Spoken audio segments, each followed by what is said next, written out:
Right. Now, as much as Labour are being rather misleading, being very poor, getting in the gutter in their campaign strategies, getting flagged by Twitter and their new context boxes and the like, that won't help the Tories much when they're still expected to get a drubbing in these elections, despite all of Labour's shortcomings, and they are great and they are many. The Tories are expected to lose upwards of 1,000 seats. That's the prediction, or cross councils around the country. Though Rishi Sunak is already planning to blame Boris Johnson and Liz Truss for all of that. It's their fault, their messes. I'm trying to make up the ground that they've lost. Still playing catch up to Starmer in the polls as he is, but he is closing the gap. There's no denying that the polling gapping is closing. He's got a long way to go still, though, and that is likely to be reflected in these election results. The Tories are going to get hammered. Labour could do well. Do they really deserve to? Not in my opinion, particularly. However, that also doesn't reflect how truly awful some Tory candidates that have been selected to stand for the Tory party in these local elections are. This is a different story aside.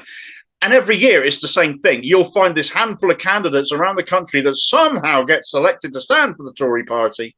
And they have said awful things in the past. They have done awful things in the past. And it gets all flagged up come election time. And they lose candidates through having to suspend or expel.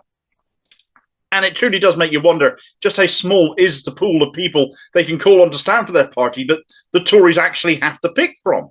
Because they keep getting voted into power, these Tories. Even at local level, they dominate many councils, yet hardly anybody, it seems, any normal person, should we call it, who happens to vote Tory, because so many people do. They keep ending up putting in power, as after all.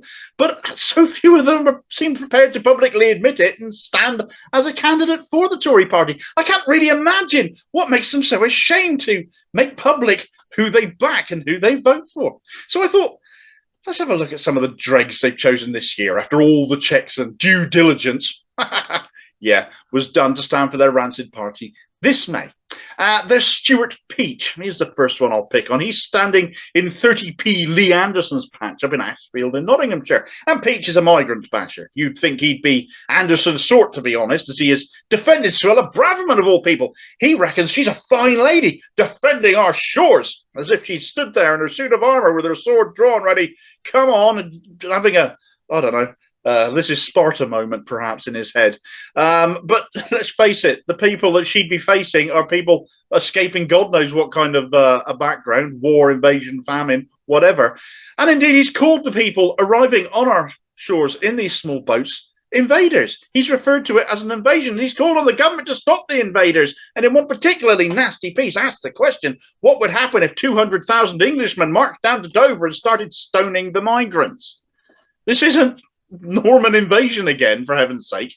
As of yesterday morning, he'd finally been suspended for that. But this is a story that had been rumbling around for several days now.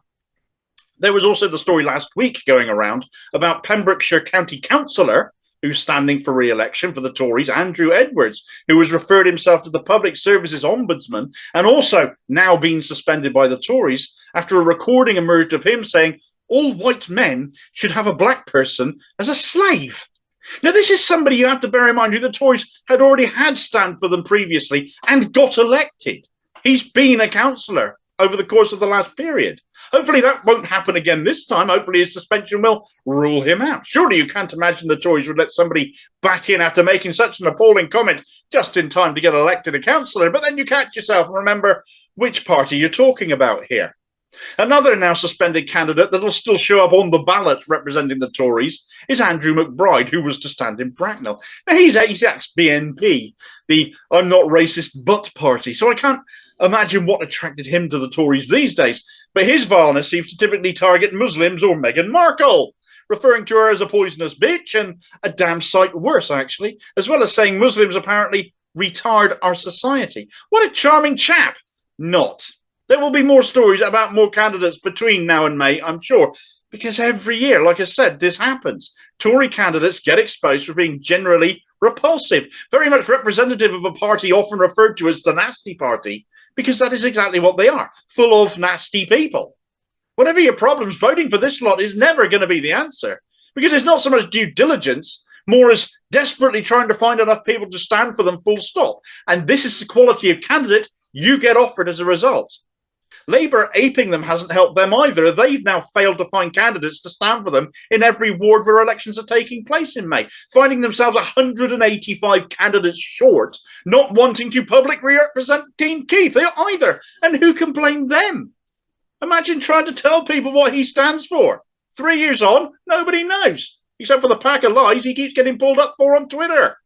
Although the Tories often find themselves in this situation, it's not typical of Labour. But then they're Tories too now, aren't they? Thanks for watching. If you appreciated this video, please do hit like and subscribe. Leave a comment and hit the notification bell too so you don't miss the next one.